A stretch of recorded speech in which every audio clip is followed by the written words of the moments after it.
a filmmaker, yes. Christopher Lee is a alumni from Syracuse University. He teaches religion at Canisius College, and he teaches both Islam and South Asia, but he also worked in Kashmir in the mid-90s for a year. So he's a Kashmiri expert, as it were. Kelsey Kovic was his assistant and translator. Haley, and Mujahid Ahmed is a Kashmiri graduate student currently at Syracuse University, and who's done some writing on Kashmir that I've actually used in teaching. Chris is the moderator, so.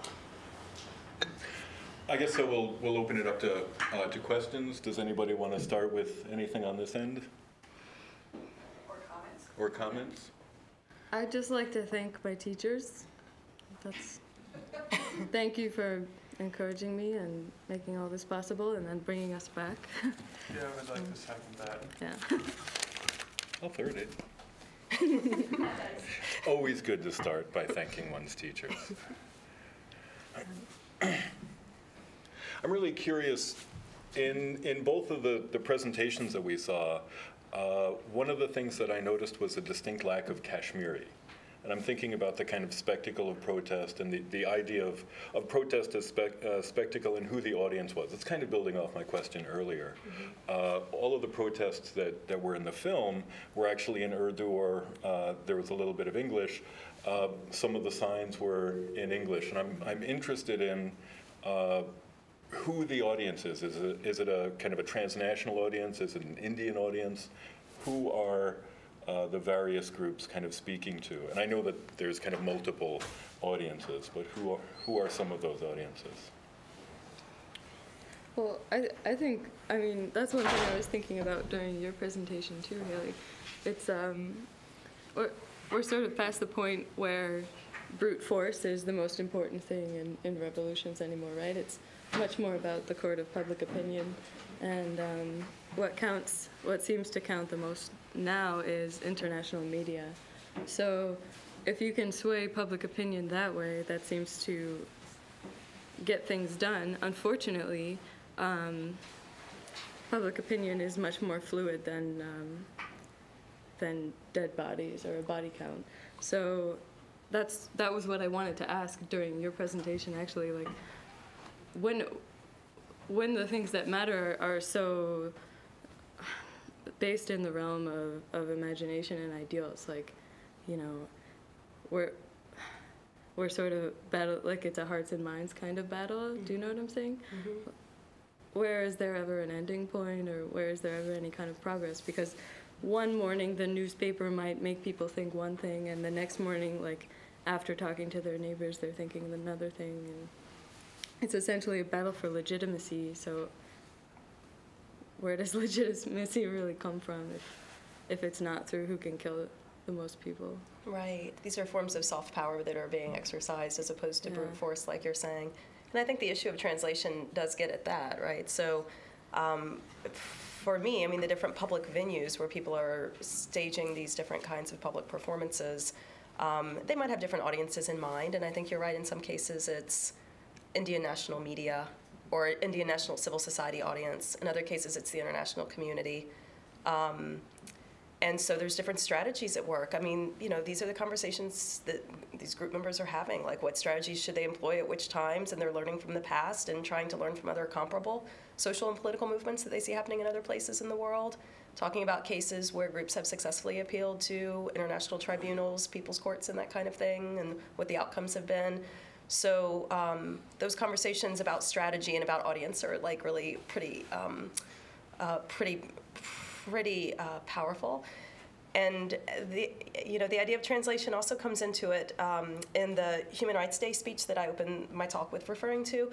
On that occasion in Shopian, the president of this local community group of elders, the Majlis, was on the steps of Jamia Masjid, and he was talking to the crowd, and he was talking about human rights, and it was International Human Rights Day, but he was actually explaining to them what human rights were. It was one of those moments where he was translating global normative categories of human rights.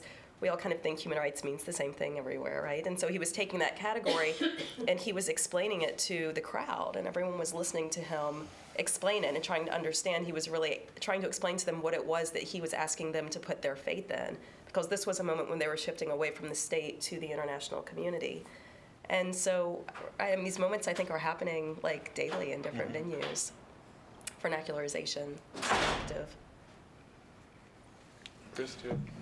I think, well, in the making of the film and speaking to the different political leaders, obviously they were thinking of the Western audience pretty much all the time. They wanted to appeal to Americans, especially because they knew we were American filmmakers.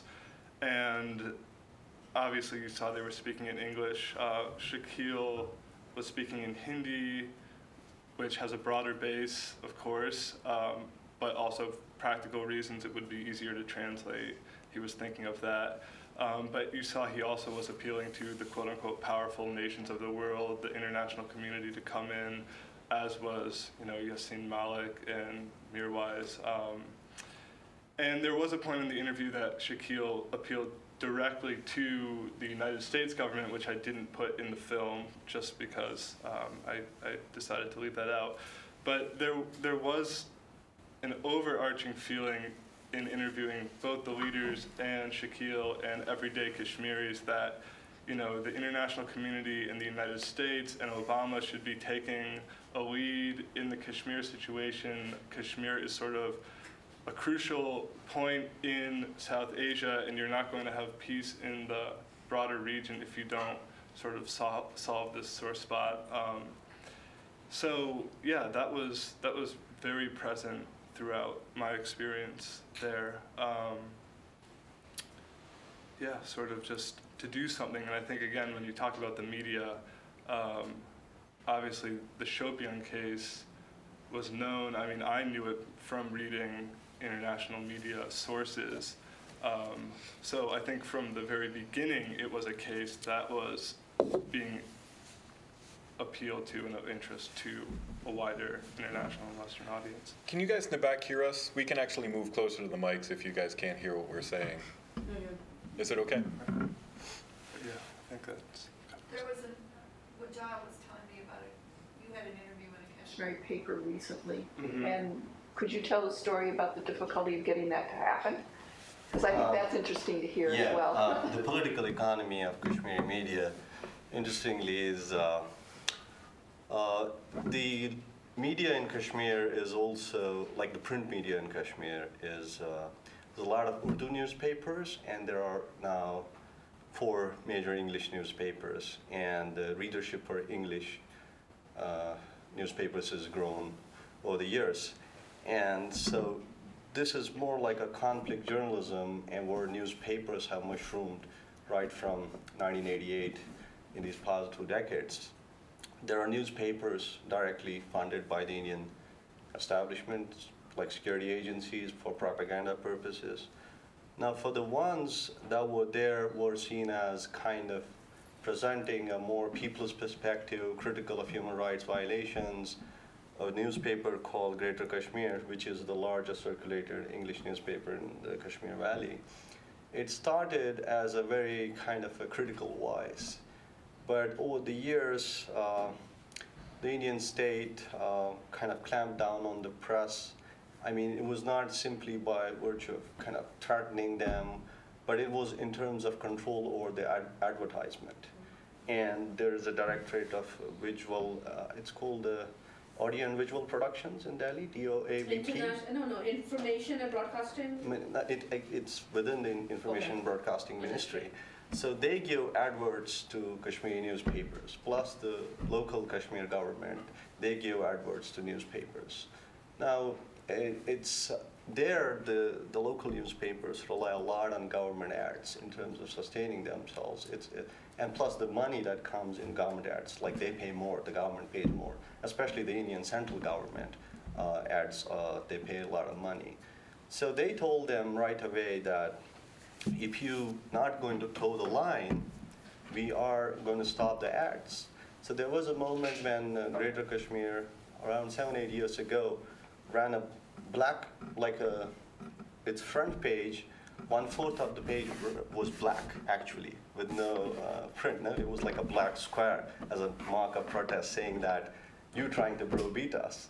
And that was a time when it was kind of still showing some backbone. But gradually, business interests kind of triumphed over brave journalism, quote unquote, and Greater Kashmir became increasingly subservient to the government agenda. I know personally and very closely most of the journalists who work there. So one of them who did an interview with Chris recently on the film, Majid Maqbool, happens to be a very close friend of mine. He was telling me that it was very hard for him to get this interview out because the senior editor was saying that this is too harsh, this is too critical because it's mentioning the word occupation, and that's kind of a red herring. And so he kind of fought with them and somehow got it in because he's been there for many years. And this would have been unthinkable in the early 90s when Greater Kashmir was seen as the radical voice, which was putting front-page stories on human rights. And one of my friends who later became an NGO worker, like with Save the Children, Hilal Ahmed Bhatt, he also wrote a book chapter. It's a book called The Case for Freedom, Kashmir, edited by Tariq Ali. So he was working with Greater Kashmir in the 90s, and he did a critical report on human rights violations. And that night, the Army officer called his chief editor and said, "Where is that guy? If he doesn't mend his ways, we're going to bump him off." So Hilal was scared. He quit journalism. Fortunately, ended up with Save the Children, got a job. He's now married, works in Lucknow with the UNDP. So that's the kind of the context that local media operates. When I was in Kashmir in, I guess it was 94, 95, when things kind of started hotting up again after the initial surge, it was pretty common, actually. There was, I think, at least one journalist from Greater Kashmir was killed. We were there when, I can't remember the lawyer's name, but yeah, Jalila Andrabi. yeah, Andrabi was found kind of wrapped in, I believe, an army blanket, having been tortured, and none of this created the kind of civil, the civil unrest and the civil protest that Shopian has done. Why Shopian? Why now? I guess is an important question. I think it's also partly because of the decline of the insurgency there, which led to, like, post-2004, it's been a low-intensity conflict with, say, less than 1,000 battle-related deaths after 2003 especially, and then it went down drastically, so the number of insurgents there range anywhere from 100 to 200 to 280, that's what the army and the police sources say. So insurgency is it's dying, it's on its last legs. There are some intermittent acts of violence, but so when it went down, there was a moment after 2005, 2006, that there was some political space opening up, and that also coincided with the emergence of a local party, the People's Democratic Party, which came to power in Kashmir, which kind of came with a kind of a more pro-people's agenda, respect for human rights, kind of pushing that kind of a manifesto. So there was a brief respite, and that's where you see some spaces of protest, and I would think in terms of the political opportunity structures, from a theoretical perspective, that you see some opening where the state is kind of giving some space to protesters, and the separatist leaders also started coming out and protesting. But that government collapsed in 2008 when a teenager was killed in a protest, and then almost 50 more boys were shot dead by the troops in protest in 2008. More than 100 were shot dead in 2010. So People's Democratic Party, which was more kind of tolerant towards kind of dissident intellectuals or leaders, collapsed with 2008 protests, because it wasn't a coalition government. And but then it's gone back in that sense. But the 2008 protests generated a certain level of consciousness among the generation that was born post-90s. When I was like there at 88, I was part of the protest as a kid. 90s, 500,000 people marching on the streets calling for freedom. It was euphoric, and even 1 million people in my village and all over. And that was 91. But then the military clamped down, killed mass protests, and then insurgency took over, insurgency and counterinsurgency. So with the decline of insurgency, the phase of early 90s where you had that popular protest, came back in terms of how you think of sedimentation from a social movement perspective. So it's building up, memory is also building up, and people quickly kind of go back. So you have 2008, then 9 and 10. But then there has been clampdown, and post-2010, from 2010 till 2012, 6,000 boys were arrested. There was a figure quoted by the Director General of Police in 2011 that we have arrested 5,020. Then there was another statement from the police in Kashmir saying around 6,000 boys, mostly were released in a period of a few months, but most of them were brutally tortured. Yeah. So there's a certain level of radicalization also happening to the youth in the prisons. I know of a boy who died in a road accident last year. Unfortunately, I was talking to him at Jawaharlal Nehru University in Delhi last year, chance encounter, and he was telling me that when they were protesting and the police pursued them, and they ran out of their breaths and they were captured. And in the prison, there was a boy, they asked him, so you were protesting and now you want freedom? And he said, yeah, I will demand freedom again, and whatever you do to me. So they plucked nails out of his fingers, and tortured him, so his hands were kind of badly damaged, and he had to kind of undergo surgery. And these are boys from, which is a place called Dalgam. It's on the outskirts of the town of Anantnag. So there is this young generation of protesters you were seeing throwing stones on the streets. Most of them have multiple cases against them. Now, for stone throwing at the troops, they're being booked under attempt to murder, treason, waging war against the state, serious seditious charges, against the state, which drag on in the courts. And if many of them come from, say, underclass families, it's a grind in terms of battling it out in the courts. And because there are multiple charges levied against them, and the police can keep on harassing them even if they are released. So there is always this threat. So that's the context we have.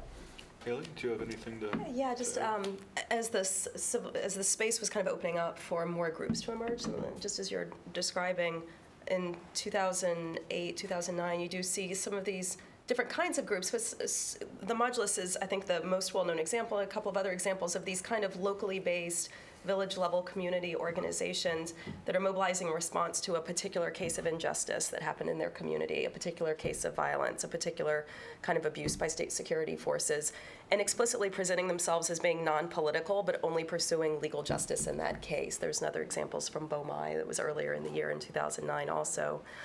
So this is kind of an interesting new phenomenon. And what was interesting to me about following the Modulus also is that during their during the Modulus's movement throughout the summer and then into the fall and winter of that year, they on a couple of occasions called for valley-wide strikes, which is kind of notable. In the beginning, they were calling for strikes just in Shopian, which is one thing at the local level. But then as they started kind of increasing their claims and calling for valley-wide strikes, that's something that typically hasn't, that no community groups have had the ability, the authority to do outside of the separatist leadership. So that was notable, and it was kind of some of the first times that had happened. In the 90s, that was the only form of public protest, because if you went out on the street, one was often shot. So the Right. Srinagar-wide or valley-wide strikes were actually the only form of public protest that I remember. Right. And people were making note of the fact that the Modulus had done this, and they thought it was interesting, and it was a little bit controversial. People were kind of debating it and discussing it.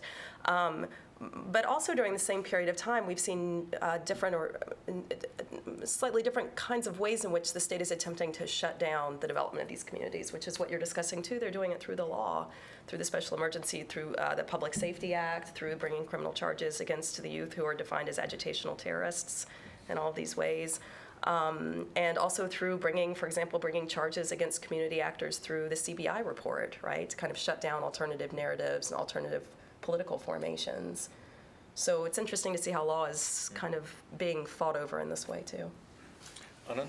Yeah, it's not like, related directly to Sufyan, but this is current, I have been looking in media, last week, but it's, still related to, suppression. This young girls, a band group of 3 girls, Targash. The rock group, yeah. And recently they have been, performing, and recently some local mufti, it has been blown out, out of proportion also. I looked at, but, it was not a fatwa, but he, given a direction, that it is not, appropriate to do for the girls to play band and all these things.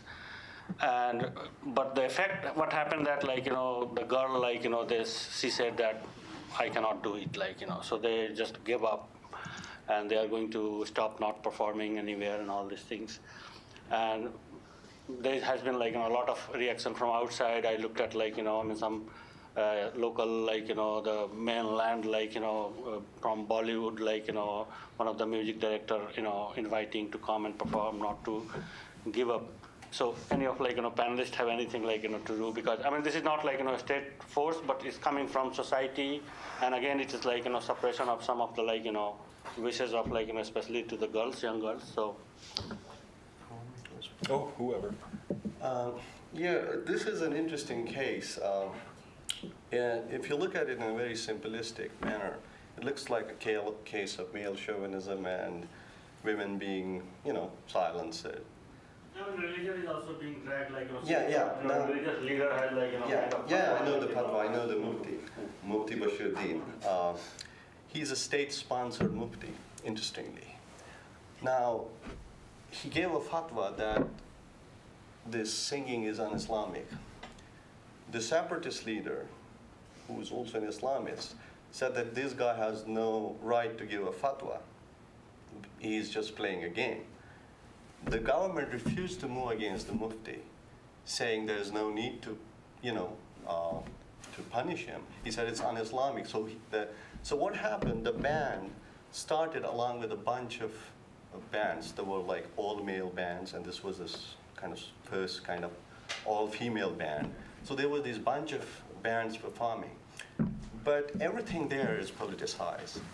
Now, these performances were not innocuous in that sense. This was a show managed by the Central Reserve Police Force as a part of their propaganda campaign, because they want to catch hold of the youth.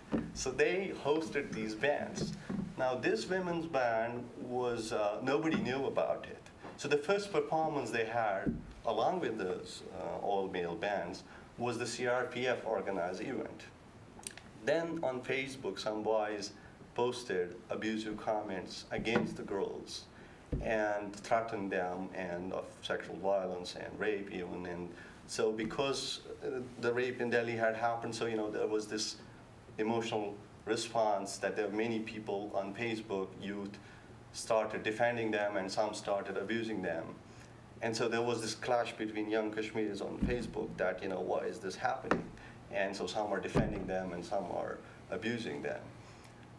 But essentially, for the Indian media, it became another opportunity for othering Kashmiris, because it was also an opportunity to tell them, we are the democratic people and let's go and save them, and we are the progressive force. So look at these people, they are reactionary and they are trying to browbeat these women. So there is a layer of politics to that. Not to say that male chauvinism is very much present in our parts of the world, and it's a patriarchal society, and that element is there. It's part of the story. But I'm saying it's not simply part of the story. It's one layer of the larger conflict. It's essentially becoming a hot issue because Indian media is using it as a tool to bash the Kashmiris, especially the separatists, because the chief minister then said, why aren't these people, why are these women being attacked? And I'm gonna get these people arrested who threatened this gold band. So they got hold of 3 boys, they arrested. But interesting thing is, there's another is a rapper. His name is MC Cash. He's the most popular rapper in Kashmir, and the first probably. When he played music, he plays seditious music. He's like, I will throw stones and I will not run, And his song became a rage hit there in 2008, 2010. It was played out. And Professor Suvir Cole of University of Pennsylvania has written about this particular phenomenon of this rapper and his dissident music. So he is not allowed to record his music. The place where he was recording his music got raided by the police. So no one wants to record music with him. So no studio is offering him services. So he was silenced, but he keeps it doing and he uploads it on websites. But the chief minister would not speak about that because that's dissident music, yeah? Here it becomes a way to say we are like a progressive. So there's a lot of politics surrounding that and the question of othering and how the Indian media latched on to it. Do you think that the girls are also part of this politics? Because I actually, on BBC, I heard interview of that girl. And she was saying, she was directly talking that why you are giving up, people are supporting you or people are saying. She said that this is what, there was a boys band, they were not banned or there was no fatwa against them. I know that it's not like that, but since nobody wants and there was nothing came up locally that, she felt that some support or something. So she just said, I'm just giving up, that was 2 minutes, less than very small interview. And one more also things that when you are saying that the politics is involved here, and other things are going on.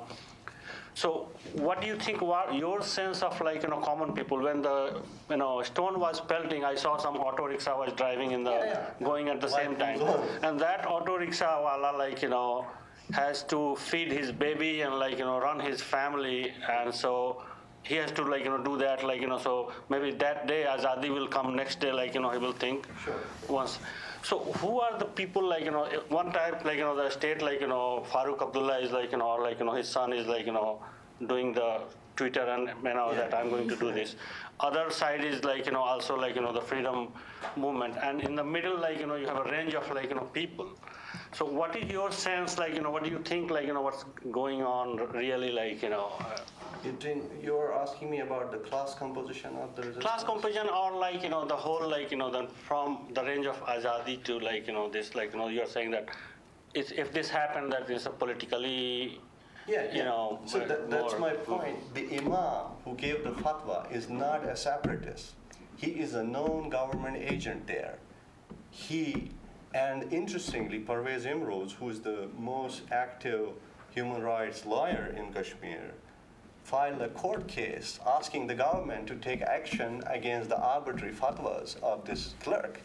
The chief minister officially said that we're not going to take any action against the imam.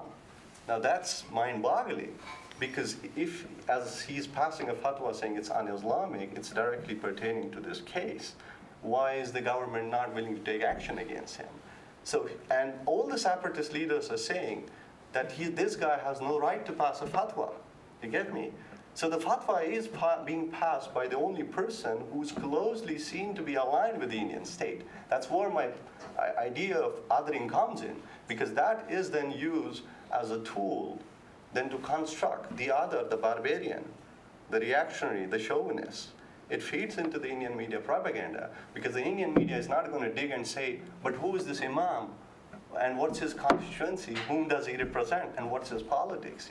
It becomes that there is a fatwa in Kashmir, and that becomes the meta story, the meta narrative. So that's where the things get muddier. Sorry, but even Shopian can be considered a propaganda of a certain kind. by By people who want to project a certain negative image of the. Because are you saying that you'll have this ideal society where you have total justice once the Indian No. government is out? I'm not saying that. I said that there's no ideal society. You know, you can anymore. argue it both ways. Yeah, no, there's no ideal society, but I don't believe in extreme relativism. The Shopian thing, when the Indian media started covering the case, one of the reactions was NDTV, which is India's primary television channel, their correspondent Nazir Masoodi, whom I know very well, and he was seen as very close to Ghulam Nabi Azad, who was at that time the chief minister, who was the chief minister before Umar Abdullah, the incumbent chief minister. And Ghulam Nabi Azad happens to be one of the senior political leaders of India's ruling Congress party. This correspondent lives in a government accommodation which is meant for ministers of state. Yeah, I've been to his home. I know the context. When he covered the story, there was a certain framing of the story. He said that no rape has happened. Even before doctors or court or the government had concluded the investigation, NDTV came up with this judgment, no rape has happened. And then, if you see the opposition politicians, they started attacking the NDTV correspondent in Kashmir, saying that, you know, he is already passing a judgment and he's totally prejudiced because he's close to the establishment, and that's where he's trying to project a perspective. You know, I mean... It's just a question of perspective. Yeah, no, but the... That you're looking at the picture from, so it can be... No, but you can't... You can make a documentary which can show a totally different picture. No, I'm saying that without, if a case is being investigated, you can't pass a judgment if nothing is being established. Mere accusation doesn't mean that the accusation is true or false. But even before it can be established, a journalist or anyone can't just make an arbitrary thing and say that there is no rape, you know, or they drowned in the river when there was no water in the river. In the stream at that time. There was very little water, and you have to see the context of those times. There was very little water at that time, if you see the local press. And the chief minister, on the basis of the NDTV story, and some people say that because he was also given advice by this journalist, when the chief minister arrived at the airport, he was received by this journalist. And so the chief minister said, there's no rape, they just drowned. And that sparked a massive reaction, because even before anything has been established, the chief minister and the journalists go on TV and say, this is not rape. So there is no trust of the state, and that sparked a furor, you know. So there is a long list of impunity. I can talk about exhumation of dead bodies. People, my father was an Indian Administrative Service officer. I'm privy to many state information, and by chance. And he was appointed as an officer to exhume the remains of people who were claimed to be Lashkar-e-Taiba militants responsible for the killing of 35-6 when President Clinton visited Kashmir.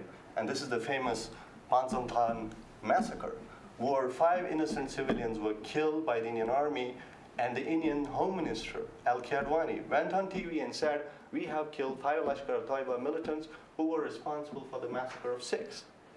Those are technicalities. No, but I'm just making I'm just saying, look, I mean, the complexities of it. Then the exhumation of the bodies happened. My father was supervising the exhumation. You are doing your work there, so... And the DNA samples were sent so that the identity of the people could be ascertained. The DNA even was fudged by the government. And this was covered by Hindustan Times and Times of India. And so you got multiple stories. I mean, this Shopian is just one small incident. I think there are much more. There's also, I mean, you could say, like, yeah, you could make a documentary about Shopian from the perspective of the Indian government, except that if you approached any government official and tried to talk to them about that, saying you were a foreigner, they would completely shut you down. We've been criticized for not showing, like, oh, well, why didn't you show the perspective of the poor, innocent security forces and their families? And, you know, like, well, we certainly would have if anyone could have talked to them, but instead, again, it's just a total denial or a total silencing of no acknowledgement that it's even going on. It's not possible. Sorry. Tula, and then Right, what I wanted to say was that, great film, great talk. I wish I had seen the film earlier. But what I wanted to say was that, this is happening in Kashmir and India, but it happens all over the world all the time. It's really who tells the story, his story, who's the writer of the story. Just here in Syracuse, many years ago, I had done a documentary about an Oneida Indian singer-songwriter, Joanne Shenandoah. It's like a few miles away.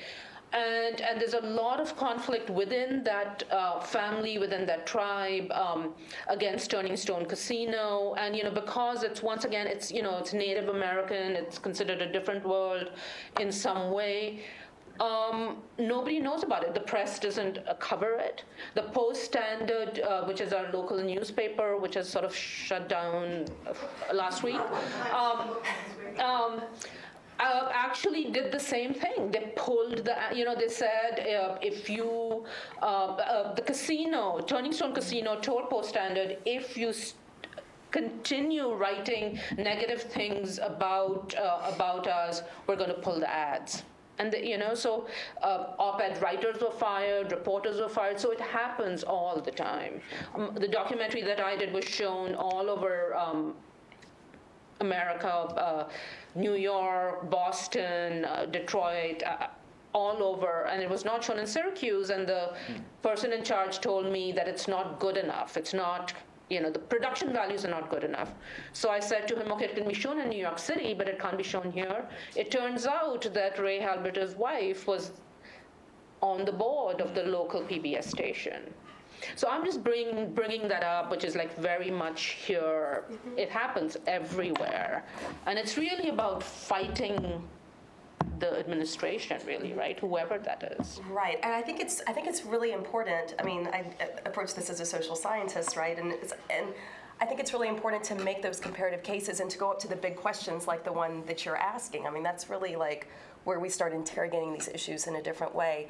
The specificity of the Kashmir context is important. It's also important to draw these comparative cases. So there is a way in which one of the larger stories that comes out of looking at the Kashmir materials is kind of thinking about how this shows us what can happen in those zones of, ostensibly of a proud democratic nation, the shadow side of that, right, where democracy is not being put into practice in the way that it's claimed, and where people's rights are being denied, and where impunity is institutionalized, and to try to understand how that happens and how people respond to it. What is also, though, notable about the case of Kashmir is I think it's important to remember that this is a space where militarization is authorized through the law, right? So the Armed Forces Special Powers Act, literally gives security forces the right to shoot to kill if it is in their subjective suspicion that it's necessary to do so in order to maintain law and order. And that's not the case everywhere, right? So the implementation of AFSPA and then the intensive militarization that it produces and then the intensive culture of impunity that it produces does, to me, make it a separate kind of case, right? We can look at other contexts throughout South Asia, so many situations in India where we might see denial of rape, cover-up of state crime, people who don't have faith in the legal system. That's all there, and it's interesting to think about different zones of impunity across India. So AFSPA, I think, does make this, and the whole history of protest and struggle also. So all of these things are playing out within a particular kind of social and political zone, right? So kind of thinking about what the value of comparison is and then also what the limitations are, I think is really important for us. And going back to your point too about, propaganda can be used on either side, I think it's interesting to see how meanings are associated with different actions and acts and incidents and how mobilizations are produced around those.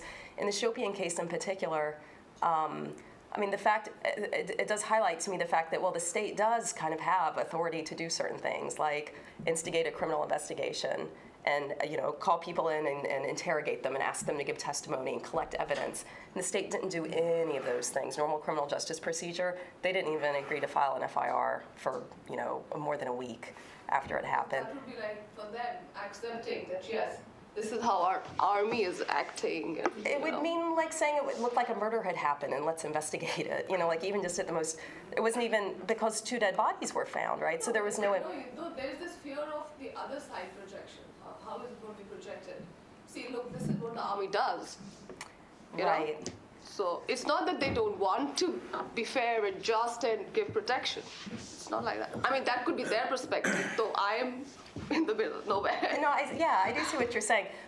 In that case, though, a state failure opens up space for more proliferation of, right, different kinds of narratives to come out too. Yeah. And I think there's also the aspect of audiences. One of the things that Wajah had said in regard to the women performers for Gosh is that was a CRPF propaganda thing to kind of win hearts and minds, so to speak. And so it goes to the earlier aspect of or issue of audiences. The Shopian issue has found a transnational audience. The Indian Army's audience is a very different one, obviously within Kashmir. We had somebody who had a question, but he left. Oh, he left. With the scarf, and then you're next. Speaking to just the mobilization of these groups and what they're framing about Shopian in this incident, do they ever talk about the Northeast and Northeast under AFSPA? Some of there was a case in 2009 very similar to these 2 women. Right.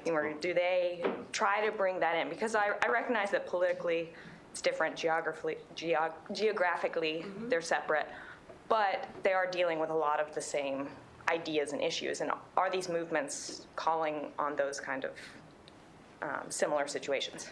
Yeah, I can just say something. Other people might have something to say too, but just quickly, there's increasingly a recognition that there are certain kinds of structural similarities in the kind of battles that people are fighting. And so there is a recognition of what's happening there and kind of strategic discussion about, these are the tactics that people are using there. Might they work in Kashmir, might not? Why aren't they happening here? Those kinds of, those conversations are happening among elite kind of lawyers and civil society members who understand, especially the legal cases, right? So the cases that have come forward challenging AFSPA and the implications of those, it's kind of centering around those types of issues. So yeah, there is a recognition that it's like beneficial to understand what's happening in the Northeast and to make some of those connections. It's also harder, I think, for international groups to get there. As Sue said, I worked for the International Committee of the Red Cross there, and we worked essentially to ban torture as a way of information gathering in the valley. And we were the first group to go in and so on. And we were able to go in because of the presence of Pakistan. We could claim that the ICRC has the right to kind of go in and mediate these kind of issues, and also to interview and to meet with people who are imprisoned or who are détenus, as using the Indian phrase, detained in reference to one of these conflicts. The issues in the Northeast aren't. They don't have that third party, so it's much harder for the international press, I think, to go in and international human rights organizations to go in on their own accord. So. I just wanted to ask, have you shown this movie in Delhi and what were the reactions? That's it. I'm really intrigued. I really want to know. I would really like to know too. Just to add to that, is this available in a public forum? Domain, or it's already been banned in Kashmir? Or? Okay, well, the film is available. I've been selling it to individuals and to universities. It has not been shown, to my knowledge, publicly anywhere in India or Kashmir. Although if anyone can arrange it, they're more than welcome to. I would. By all means, I would love to see the film screened anywhere in India or Kashmir, whether it be Delhi or anywhere else. Did you try to show the film, or people just? I haven't exactly had the means to. Organize something like that, but it's definitely on my mind. You've mailed copies to people in Delhi and said, please do as much as you can. Right. I mean, So- I think the film is over there in Kashmir. I have passed it on to some people, but we'll just have to see. But I hope that in the future it will be shown and we can see how people react to that. The reactions are kind of weird because I sent it to a friend of mine last winter who's a very liberal human justice person that ran for a long time in a big NGO that really did really good work for women's education in India. She was furious, but her dad was in the army. Exactly. So I got this totally weird. I mean, with the last reaction I expected, but she just hated it, and it was I didn't expect that because I had forgotten that her father was in the army. Did she say specific? Did she say what it was that? What her reaction was? Did she? Oh, he didn't talk enough about the Hindus that were no longer there, and went on and on. There was Although they also are a- the last scene. There was also a sentiment that the stone pelters were abusing the army by calling them names. So I mean, I was just like completely right. that says something.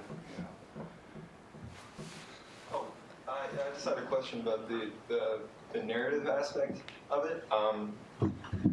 I feel like from the perspective of human rights concerns, there are two kind of areas of interest. One being, the political violence and the political situation, that's captured in film, and also the more structurally ingrained, issue of sexual violence. And I was curious if it's been difficult to balance the representation of these two different issues, given the recently elevated visibility of sexual violence, particularly in India. If that's been an issue. The film was made first. Oh, I know. But I mean, recently, if there's. Yeah, no, I mean, I think the two just go hand in hand. I mean, human rights violation in the context of an occupation so often takes place in the form of sexual violence. So I guess I don't see so much of a separation between those. Certainly for an audience there might be, though, like if you approached a general, if you're polling people on the street about this film, like the first thing they'd be thinking about would be the rapes in Delhi. Right, that's good. So, yeah. Do you guys have anything to? Well, no, I wanted to answer her doubts in the sense that objectivity, subjectivity discourse. There is documentation by Amnesty International, which has systematically documented rape by the Indian Army in Kashmir. So, Not only in Kashmir, even in the Northeast. yeah, sure. I mean, for me, it's not a question of merely Kashmir. Manorama Devi, she was referring to, she was shot through her genitalia. People in Manipur protest naked, and that's kind of become now part of social movement literature. So as much as there's room for propaganda and stuff, there is documentation by physicians and working on human rights based in Boston.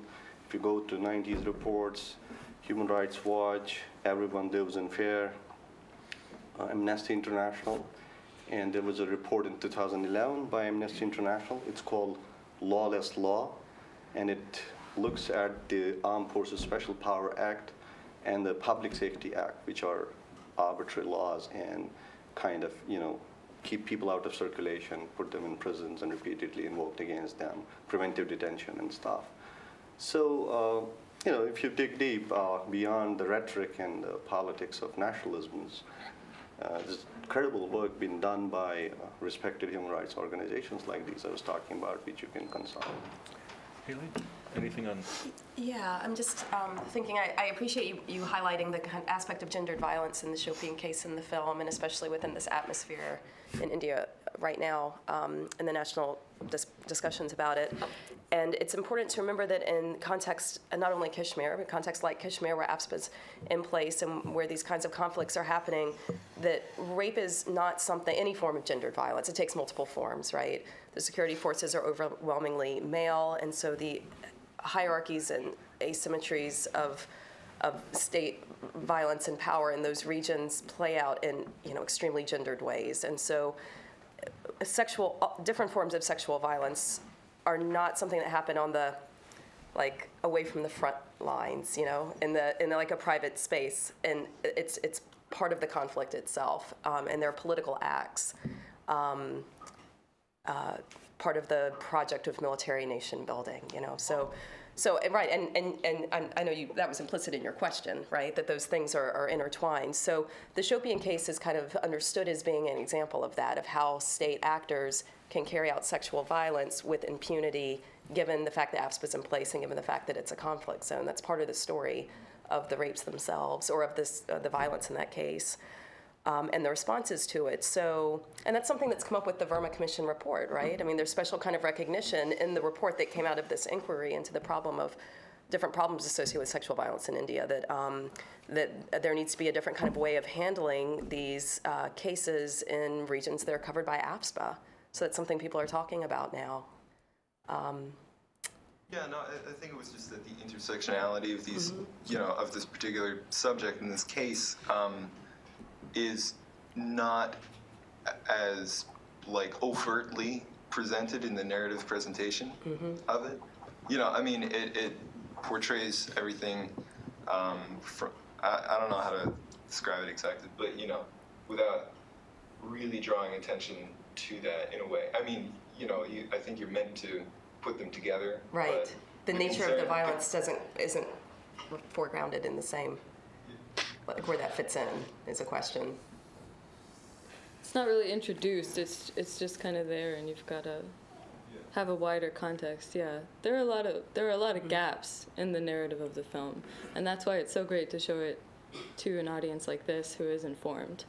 When we test ran it, like with my younger sister or our parents, there was a lot more confusion. Besides, women's bodies have historically been markers of community identity, and it's easy to whip up emotions around that.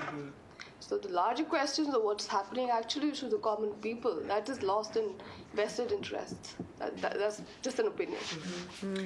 One last question, and that's Tula. Oh my goodness, I have to make it very profound. Yes, you do. No, you don't. Well, okay, I just wanted to say, thank you all for being here. My statement question was really that I don't think a film like this or any documentary doesn't have to be objective. I think you can show one side of the story, and the other side can show their side of the story, and it's not news, which even news is not objective, as we know. My question really was that do you think, as Westerners, you have an easier access in Kashmir, and Kashmiris will talk to you in a different way than if I went in as an Indian and spoke to them, even though I may be on their side, right? But how does you as a filmmaker, as an anthropologist, as a Western make a difference, you think, in the story that you're told? Well, in my experience, I felt like I was in a very privileged position. I made certain contacts and was given the numbers of these political and militant leaders, and I called them on the telephone and said, I am an American student, I'm making an independent documentary, and they all made time to meet with me within, like days of that phone call. And I mean, even Gilani, I met with him when there was he had called for citywide strikes and everything like that. So I felt like that perception of, an American filmmaker or student, whatever, did allow for that. I also feel like I just wanted to speak to what you said about the subjective, objective, and one-sidedness. And yes, another side can do their own documentary, and I respect that point. And I did try to speak to members of the establishment, police chiefs, and constables, and different people in the establishment, but none of them would go on the record. None of them would be recorded in any way or even entertain the idea of speaking about the subject. So that's why it sort of became one-sided, because of course all Kashmiris who are pro-freedom or have a chance to say something to the world are more than willing to come forth, no matter what, even if they are going to be on film. So. The other question about Chris's showing this in Delhi is that he may never get a visa to go back. Yeah, that's right. But we could arrange. Yeah, exactly. At least in change, we can arrange it, I can arrange it. When you're back in May. All the left student organizations would screen this, and they'd be very happy to do it. So. Yeah. I know there's only one more, but can I just say very quickly this thing about subjective, objective? If somebody's murdered and raped, I don't, you can interview people, you can not interview people. My position is that that's wrong. And you can choose a narrative. You can talk to people. I think that we have a right to stand and tell a story and take a position. And who you interview, whether you interview a person or not, it doesn't change the conclusion that you have a responsibility to make, especially as a documentary filmmaker. Mm-hmm. Fully agree. Since Professor Pryor is my teacher also, I would just say, I agree with you. I would just say to make your film stronger before you send it to India. And, we could, there's enough people here, we could arrange a screening in Delhi in different venues very easily, is to just put a disclaimer that that people did not speak to us like they do. It would just give it more depth, actually, I think. Yeah. Or legitimacy. Among skeptics. To say that the other side did not speak, and you can just say that. Well, thank you guys very much for your fine questions and attendance.